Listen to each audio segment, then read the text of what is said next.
না আছে সুজি ময়দা, না আছে বেসন, শুধু আর শুধুমাত্র ঘরে থাকা আটা দিয়ে আমরা এই সুপার টেস্টি আর সুপার হেলদি আজকের এই রেসিপিটা আমরা বানিয়ে দেখাবো।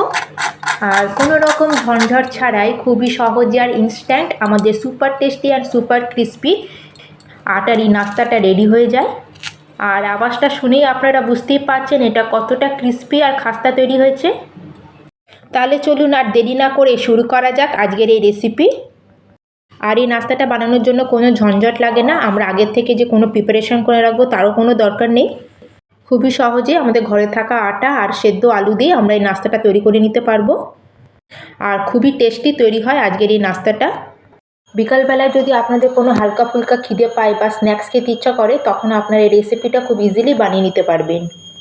আর বন্ধুরা, আজকের যদি রেসিপিটা আপনাদের একটু ভালো লেগে থাকে তাহলে সবার সাথে শেয়ার করবেন আর একটা লাইক অবশ্যই করবেন। আর যদি চ্যানেলে নতুন বন্ধু হয়ে থাকেন তাহলে এই চ্যানেলটিকে প্লিজ সাবস্ক্রাইব করে দেবেন আর প্রেস করে দেবেন বেল আইকনকে, যাতে আমার সব ভিডিওর নোটিফিকেশান সবার প্রথমে আপনাদের কাছে পৌঁছে যায়। আর বন্ধুরা, এই রেসিপিটা বানানোর জন্য আমাদের দরকার এখানে 2টো সেদ্ধ করে রাখা আলু। আর যদি আপনারা খুবই কম নাস্তা বানাতে চান তাহলে আপনারা একটা সেদ্ধ করে রাখা আলু দিয়ে এই নাস্তাটা বানিয়ে নিতে পারবেন। আপনারাও যদি 5 থেকে 6টা পিস বানাতে চান তাহলে আপনারা একটা সেদ্ধ করে রাখা আলু দিয়ে এটা বানিয়ে নিতে পারবেন। আর যদি আপনারা প্লেট ভরে বানাতে চান তাহলে 2টো সেদ্ধ করে রাখা আলুই এনাফ। আর ঘরে কোনো গেস্ট আসলেও আপনারা এই নাস্তাটা বানিয়ে তাদের সামনে পরিবেশন করতে পারেন। আর এখানে আমার সেদ্ধ করে রাখা আলুগুলো প্রথমে আমি খোসা ছাড়িয়ে নিয়েছি, তারপর এটাকে আমি ছোটো গ্রেটারে গ্রেট করে নিচ্ছি যাতে এর মধ্যে কোনো লাম্পস না থাকে। আর আপনারা যদি ম্যাশ করতে চান তাহলে কিন্তু খেয়াল রাখবেন যাতে এর মধ্যে কোনো ছোটো গাঁট বা কোনো আলুর লাম্পস না থাকে। আর আলুগুলোকে গ্রেট করে নেওয়ার পরে আমরা এখানে আটা মেখে নেবো। আর আটাটা আমরা এমন ট্রিক্সে মাখবো, কিন্তু নর্মাল যেরকম আমরা আটা মাখি সেরকম কিন্তু আটাটা আমরা এখানে মাখবো না। আর এমন একটা ট্রিক আমি এখানে ব্যবহার করব যাতে আপনারা নাস্তাটা 1 সপ্তাহ পর্যন্ত আপনারা স্টোর করে রাখতে পারবেন। আর ম্যাক্সিমাম আপনারা 15 দিন পর্যন্ত এটা স্টোর করে রাখতে পারবেন। আর যখনই আপনাদের মন চাইবে তখনই এটা আপনারা ফ্রাই করে নিতে পারবেন। তাহলে আলুটাকে এখন আমরা রেখে দেবো। আর এবার আমরা গ্যাসে চড়িয়ে দেবো একটা কড়াই। আর তাতে দিয়ে দেবো আমি 2 চামচ মতো তেল। আর তেলটা গরম হলে তাতে প্রথমে দিয়ে দেবো আমি 1/2 চামচ মতো জোয়ান। আর জোয়ানটা একটু ভাজা মতো হলেই আমরা এর মধ্যে অ্যাড করে দেবো জল। আর এখানে আমি 1.5 কাপ মতো জল ব্যবহার করছি। আর আমি মেজারমেন্টটা এই কাপ মেপে করছি, এই কাপের আমি 1.5 কাপ নিয়েছি জল। আর আমি এখানে এই কাপেরই 1 কাপ আটা নেবো। আর এখন এর মধ্যে আমি দিয়ে দেবো নুন, যাতে নুনটা ভালো মতো এর মধ্যে একটু মিক্স হয়ে যায়। আর নুন দেবার পরে যতক্ষণ না জলটা বয়েল হচ্ছে ততক্ষণ একটু আমরা ওয়েট করব। আর এখন আমরা একটা খুন্তি বা চামচ দিয়ে এটাকে একটু মিক্স করে নেব, যাতে আমরা এর মধ্যে যে নুনটা অ্যাড করেছি সেটা যেন ভালো করে জলের মধ্যে মিক্স হয়ে যায়। আর এই জলের মধ্যে এখন ভালো বয়েল এসে গেছে। এখন এই সময় আমরা গ্যাসের ফ্লেমটাকে একদম লোতে করে দেবো। আর গ্যাসের ফ্লেমটাকে লোতে করার পরে আমরা এখন দিয়ে দেবো এর মধ্যে আটা। এখানে আমি 1 কাপ ভরে আটা নিয়েছি। আর আজকে আমি এই আটা দিয়ে এই রেসিপিটা বানিয়ে তৈরি করব, কোনো রকম সুজি আর ময়দার ইউজ করব না। আর যখনই জলটা ফুটতে শুরু হবে তখনই আমরা আটাটাকে অ্যাড করে দেবো। আর ফটাফট এটাকে আমাদের সে সময় মিক্স করে নিতে হবে, যাতে এর মধ্যে কোনো লাম্পস বা গুটলি যাতে না হয়। তাহলে এখানে আমরা 1.5 কাপ জল অ্যাড করেছিলাম, তার সাথে এখানে আমরা 1 কাপ আটা দিয়েছি। আর এখানে আমাদের জলটা একটু বেশি নিতে হবে, কিন্তু আপনারা 2 কাপ জল এখানে দেবেন না, তাহলে কিন্তু আটাটা খুবই বেশি নরম হয়ে যাবে। আটাটা যদি বেশি নরম হয়ে যায় তাহলে কিন্তু একদমই নাস্তার শেপটা আসবে না। আর এখানে আমাদের আটাটা একটু শক্ত মতোই তৈরি করে নিতে হবে, সেজন্য এখানে আমরা 1.5 কাপ জল ইউজ করেছি। আর সেজন্য গ্যাসের ফ্লেমটাকে এই সময় লোতে করে এটাকে আমরা ফটাফট নাড়িয়ে নেব। আর এইভাবে আমরা কোনো স্প্যাচুলা বা খুন্তি দিয়ে এগুলোকে ভালো করে একটু মিক্স করে একটা ডো মতো তৈরি করে নেব। আর এই সময় গ্যাসের ফ্লেমটাকে লোতে রেখে আমাদের এটা কন্টিনিউ নেড়ে এভাবে একটা ডো মতো রেডি করে নিতে হবে। আর এই দেখুন বন্ধুরা, 3 থেকে 4 মিনিট লো ফ্লেমে এটাকে নাড়ানোর পরে আমাদের ডোটা রেডি হয়ে গেছে। এবার গ্যাসের ফ্লেমটাকে অফ করে দেবো আর এটাকে একটা জায়গার মধ্যে ঢেলে দেবো। আর এটাকে ঢালার পর একটু ঠান্ডা করে নেবো, ততক্ষণ আমরা নেক্সট প্রসেসে চলে যাব। আর এখন আমরা সেম কড়াইতে দিয়ে দেবো বড় চামচের 1 চামচ মতো তেল। আর তেলটা একটু ভালো মতো গরম হলে তাতে দিয়ে দেবো আমি 1/2 চামচ মতো মৌরি আর 1/2 চামচ মতো গোটা জিরে। আর এখন আমরা কয়েক সেকেন্ডের জন্য হালকা এটাকে একটু ফ্রাই করে নেবো। আর এটাকে হালকা নাড়ানোর পরে এখন আমরা গ্যাসের ফ্লেমটাকে অফ করে দেবো, কারণ এর মধ্যে আমরা কিছু মশলা অ্যাড করব। কারণ এখানে তেলটা বেশ ভালো মতো গরম আছে আর মশলা অ্যাড করব, তাহলে আমাদের এটা ভালো মতো ভাজাও হয়ে যাবে আর আমাদের মশলাটা পুড়েও যাবে না। সবার প্রথমে এর মধ্যে দিয়ে দিলাম হাফ চামচ মতো হলুদ গুঁড়ো, হাফ চামচ মতো লঙ্কা পাউডার আর হাফ চামচ থেকেও একটু কম দিলাম গরম মশলা। আর এবার গ্যাসের ফ্লেমটাকে অন করে দেবো। আর এখানে আমরা খুবই বেসিক মশলা ইউজ করেছি, যেটা সাধারণত সবার ঘরেই থাকে। এখন সব মশলাগুলোকে আমরা ভালো করে একটু মিক্স করে নেব। আর গ্যাসের ফ্লেমটাকে একদম লোতে করে আমরা 30 থেকে 40 সেকেন্ডের জন্য সব মশলাগুলোকে একটু আমরা হালকা ফ্রাই করে নেব। আর মশলাটা একটু ফ্রাই করে নেওয়ার পরে আমরা এখন এর মধ্যে অ্যাড করে দেবো আমাদের সেদ্ধ করে রাখা আলু, যেটাকে আমরা গ্রেট করে রেখেছিলাম। আর এখানে আলু আমাদের সেদ্ধ করাই আছে আর মশলাটা খুব ভালো মতো আমাদের ফ্রাই হয়ে আছে। আর সেই জন্য এই সময় গ্যাসের ফ্লেমটাকে লোতে করে আমরা খালি আলুটাকে আর মশলার সাথে ভালো করে মিক্স করে নেব। আর এই সময় গ্যাসের ফ্লেমটাকে আমরা একটু হাইতে করব না, কারণ আমরা এখানে কোনো জিনিসকে কুক করছি না, খালি জাস্ট এটাকে একবার মিক্স করে দেবো, তাই জন্য লো ফ্লেমে এটাকে করবেন।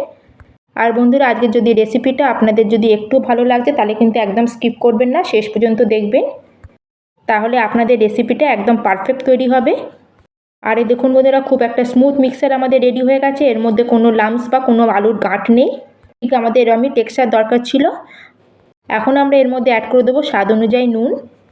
আর নুন দেবার পর এখানে কিছু কুচানো ধনেপাতা অ্যাড করে দেবো। আর ধনেপাতা নুনটাকে এবার আমরা ভালো করে সব কিছুর সাথে মিক্স করে নেব।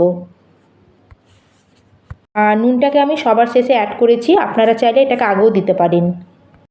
আর এই দেখুন বন্ধুরা, খুবই একটা চটপটা আমাদের আলুর মিক্সার একদম রেডি হয়ে গেছে। আর এখন আলুর মশলাটাকে একটা বাটিতে আমি ঢেলে দিচ্ছি, যাতে আলুর মশলাটাও যেন একটু ঠান্ডা হয়ে যায়। আর এখানে আটাটা দেখুন, আটাটাও আমার আগের থেকে অনেকটা ঠান্ডা হয়ে গেছে। এটাকে কিন্তু আমাদের পুরোপুরি ঠান্ডা করলে হবে না, হালকা একটু উষ্ণ গরম থাকবে, এরকম আমাদের ঠান্ডা করে নিতে হবে। আর এখন হাতের সাহায্যে এটাকে একটু আমরা মিক্স করে নেব। আর বন্ধুরা, আমাদের কিন্তু খেয়াল রাখতে হবে আটাটা একটু আমাদের শক্ত মতোই হবে, একদম নরম কিন্তু হলে হবে না। আটা বেশি নরম হয়ে গেলে কিন্তু আমাদের যে নাস্তার শেপটা কিন্তু পারফেক্ট রেডি হবে না। আমরা সাধারণত ঘরে যে রুটি করার জন্য যেরকম করে আটাটা মাখি, ঠিক সেরকমই আমাদের এটাকে মেখে নিতে হবে। আর দেখুন বন্ধুরা, খুব সুন্দর একটা আমাদের স্মুথ ডো রেডি হয়ে গেছে। আমরা যেরকম রুটি করার জন্য লেচি বানাই, সেরকম কিন্তু আমরা কোনো এখানে ডোটা মাখার পরে কোনো লেচি বানাবো না, পুরো আটার ডোটাই আমাদের নিয়ে নিতে হবে। আর আমি যে প্রসেসে আপনাদের বলছি সেই প্রসেসে আপনারা যদি বানান, তাহলে নাস্তার জন্য বারবার শেপ তৈরি করতে হবে না। আর ফটাফট একসাথেই আমাদের সব নাস্তাগুলোর শেপ আমরা তৈরি করে নিতে পারবো। আর বড় একটা এরকম লেচির মতো করে আমরা কিচেন প্ল্যাটফর্মের মধ্যে রেখে দেবো। আর এটাকে আমরা এখন বড় করে বেলে এটাকে রেডি করে নেব। আর এখানে আমি উপর থেকে কিছুটা শুকনো আটা দিয়েছি, আপনারা চাইলে শুকনো আটা দিতে পারেন বা তেল দিয়েও গ্রিস করে নিতে পারেন। আর আপনারা যদি কোনো কিছু নাও দেন তাতেও কোনো অসুবিধা নেই, তাতেও এটা আটকাবে না, কারণ আমরা আগেই আটার মধ্যে তেল দিয়ে এটাকে আমরা কুক করে নিয়েছিলাম, সেজন্য এটাকে একটুকু চিপকাবে না। আর এটাকে আমরা কিচেন প্ল্যাটফর্মের উপর রেখে এভাবে আমাদের বেলে নিতে হবে, যেরকম আমরা পরোটা বেলি, খুবই কিন্তু পাতলা করলে এটা হবে না। আর এটাকে আমরা পুরো একসাথে বেলি রেডি করে নেবো, যাতে সব শেপগুলো আমাদের একবারই রেডি হয়ে যায়। আর এখানে দেখতেই পাচ্ছেন বন্ধুরা, আটাটা আমাদের ভালো মতো সেট হয়ে গেছে, কোনো জায়গা থেকে আটাটা ফেটে যায়নি। আর এটার থিকনেসটা আপনারা দেখিয়ে দিন, আমি এরকম থিকনেসে রেখে এটাকে বেলে নিয়েছি। আর এখানে একটা গ্লাস নিয়ে নিচ্ছি, গ্লাসের সাইজটা একটু মিডিয়াম হতে হবে, খুব বেশি বড় এখানে নেবো না গ্লাসটা। আর যে রুটির মতো করে আমরা বেলেছি, এখন গ্লাসটাকে এর উপর রেখে আমরা এভাবে এগুলো গোল গোল করে কেটে শেপ তৈরি করে নেব। ফটাফট গ্লাসের সাহায্যে আমাদের সার্কেল কাট হয়ে যাবে। আর আপনারা যদি ছোটো সাইজ বানাতে চান, তাহলে আপনারা ছোটো বাটিও ব্যবহার করতে পারেন। আর যদি আপনারা বড় শেপ দিতে চান, তাহলে কোনো আপনারা ঢাকনারও ব্যবহার করতে পারেন, কিন্তু এই সাইজটা একদম এনাফ। আর এগুলো গ্লাস দিয়ে কাটার পরে আমাদের যে এক্সট্রা আটাটা ছিল সেটাকে আমরা হাত দিয়ে বার করে নেব। আর এখানে আমাদের এইভাবে কতগুলো নাস্তা একদম রেডি হয়ে গেছে। আর এর থিকনেসটা দেখুন, খুব বেশি এখানে আমরা কিন্তু মোটা রাখিনি এটা। আর এখন আমরা আলুর মশলাটা নিয়ে নেব। আর আলুর মশলাটা নিয়ে আমাদের প্রত্যেকটার মধ্যে এরা মাঝখানে এটাকে দিয়ে স্প্রেড করে নিতে হবে।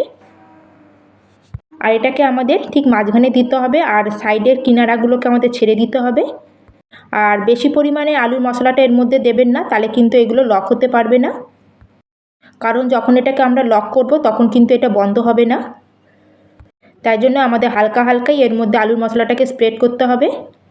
যতটা আমরা রুটির থিকনেসটা রেখেছি ততটা থিকনেসই আমাদের আলুটারও উপরে রাখতে হবে। খালি আপনারা খেয়াল রাখবেন, আলুর যে আমরা মশলাটা রেখেছি সেটা কিন্তু ঠিক একদম সেন্টারে আমাদের দিতে হবে, আর সাইডে কিন্তু দেবেন না। আর দেখুন, আমি সবগুলোর মধ্যে আলুর মশলা দিয়ে দিয়েছি। আর এখন এটা উঠিয়ে আমরা হাতের মধ্যে এটাকে দুদিকটা একসাথে মুড়ে নেব। আর এটাকে এইভাবে চেপে আমরা এটাকে লক করে নেব। খুব ইজিলি এটা হয়ে যায়, যেরকম আমরা গুজিয়া বানাই ঠিক সেই রকমভাবে এটাকে আমাদের বানিয়ে নিতে হবে। আর এখানে কোনো জল বা কোনো কিছু লাগানোর কোনো দরকার নেই। আর এটা আপনি খুব ভালোভাবে প্যাক হয়ে যাবে, এটা একটুও খুলবে না। আর একটা আমি আপনাদের বানিয়ে দেখাচ্ছি। দুদিকটা আমরা ভালো করে মুখটাকে এইভাবে চেপে দেবো, আর এক সাইড থেকে এটাকে দুদিকটা দাবিয়ে আমরা এটাকে সিল করে দেবো। আর এটা খুব ইজিলি রেডি হয়ে যায়, আর একটুকু মশলা বাইরে বেরোয় না, আর একটু ক্র্যাকস এর মধ্যে পড়বে না, কারণ আমরা আটাটাকে আগেই কুক করে নিয়েছিলাম। আর এখানে দেখুন আমি সব নাস্তাগুলোকে একবারে বানিয়ে তৈরি করে নিয়েছি। আর এটাকে আপনারা অনেক দিন ধরে এয়ারটাইট কোনো কন্টেনারের মধ্যে স্টোর করে ফ্রিজে রেখে দিতে পারেন। আর যখন আপনাদের ইচ্ছা করবে তখন এটাকে আপনারা ফ্রাই করে নিতে পারেন। আর এটাকে আরও ক্রিস্পি আর কুরকুরে বানানোর জন্য এখানে আমি হাফ কাপ আটা নিয়ে নিয়েছি। আর তার সাথে এর মধ্যে দিয়ে দিয়েছি আমি হাফ চামচ মতো রেড চিলি ফ্লেক্স। আর তার সাথে এর মধ্যে অ্যাড করে দিচ্ছি হাফ চামচ মতো কালো জিরে, আর দিয়ে দিচ্ছি আমি হাফ চামচ মতো সাদা তিল। আর সাদা তিল আপনারা অবশ্যই ব্যবহার করবেন, খুব সুন্দর একটা ক্রাঞ্চ আসে এর মধ্যে। আর তার সাথে নাস্তাটা দেখতেও খুব সুন্দর লাগে। আর এখন আমরা এর মধ্যে জল অ্যাড করবো, আর একটা গাঢ় মতো আমরা একটা ব্যাটার রেডি করে নেব। গাঢ় আমরা প্রথমে এটা তৈরি করব, কারণ এর মধ্যে লাম্পস পড়ে যায়, তাই জন্য প্রথমে এটা থিক কনসিস্টেন্সি বানিয়ে তৈরি করে নেব। আর যখন আমাদের এটা সুন্দর একটা ঘোল তৈরি হয়ে যাবে তখন এর মধ্যে জল দিয়ে আমরা আরেকটু একটু পাতলা করে নেব। আর এই দেখুন বন্ধুরা, আমাদের ব্যাটারটা একদম রেডি হয়ে গেছে। আর এবার আমরা নাস্তার ব্যাটারটাকে একসাথে রাখবো। আর এখানে অবশ্যই আমরা কাঁটাওয়ালা একটা চামচ নেব, কারণ কাঁটাওয়ালা চামচ দিয়ে আমরা নাস্তাটাকে উঠাবো। আর এক পিস নাস্তা উঠিয়ে আমরা ব্যাটারের মধ্যে দেবো। এটাকে আমাদের কোনো উল্টা পাল্টা করে এটাকে আমরা মিশাবো না, উপর দিয়ে জাস্ট এরমভাবে কোট করে দেবো, যাতে এর মধ্যে আমরা কালো জিরে আর সাদা তিল দিচ্ছি সেটা যেন ভালো মতো কোট হয়ে যায়। আর কাঁটাওয়ালা চামচ দিয়ে উঠিয়ে এটাকে আমরা ডাইরেক্ট তেলের মধ্যে দিয়ে দেবো। আর তেলটাকে আমরা আগের থেকে হাই ফ্লেমে ভালো মতো গরম করে নিয়েছিলাম। যখন তেলটা ভালো মতো গরম হয়ে যাবে তারপরে গ্যাসের ফ্লেমটাকে লোতে করে আমরা এক এক করে নাস্তাগুলোকে তেলের মধ্যে দিয়ে দেবো। আর এটাকে হাই ফ্লেমে আমরা একদমই কুক করব না, কারণ আমাদের আটাটা আগের থেকেই কুক করা আছে। খালি এখানে যে আমরা ব্যাটারটা উপর থেকে লাগিয়েছিলাম সেটাকে আমাদের এখানে কুক করতে হবে। আর এতেই আমাদের নাস্তাটা কুরকুরে আর ক্রিস্পি তৈরি হবে। আর আমরা যেখানে ব্যাটারটা দিয়েছিলাম খুবই এখানে পাতলা মতো ব্যাটার, তাই জন্য গ্যাসের ফ্লেমটাকে এখানে একদমই লোতে রাখতে হবে, নাহলে ওটা জ্বলে যেতে পারে। আর উল্টে পাল্টে এগুলোকে আমাদের এইভাবে একটু ফ্রাই করে নিতে হবে। আর এগুলো এক সাইডে হালকা গোল্ডেন কালার হয়ে গেলে এগুলোকে উল্টে আমরা আরেক সাইডটাও গোল্ডেন কালার করে ভেজে নেব। আর গ্যাসের ফ্লেমটাকে আমরা লো মিডিয়ামে করে প্রায় 5 থেকে 6 মিনিট আমরা এগুলোকে ভেজে নিয়েছি। আর কত সুন্দর একটা আমাদের গোল্ডেন কালার চলে এসেছে। আর এখন আমরা এরকম একটা ছান্তা নিয়েছি, আর ছান্তার মধ্যে রেখে আমরা নাস্তাগুলোকে সব তেল ঝরিয়ে বার করে নেব। আর এই নাস্তাটা এত টেস্টি আর চটপটা রেডি হয়েছে, কেউ খেয়ে বলতেই পারবে না যে এটা আমাদের আটা দিয়ে তৈরি করেছি। আর তার সাথে সাথে খুবই কুরকুরে আর ক্রিস্পিও রেডি হয়েছে এটা। আর বন্ধুরা, রেসিপিটা যদি একটু ভালো লাগে তাহলে লাইক করবেন, শেয়ার করবেন। তাহলে চলে আসে অন্য একটি নতুন রেসিপি নিয়ে। ধন্যবাদ।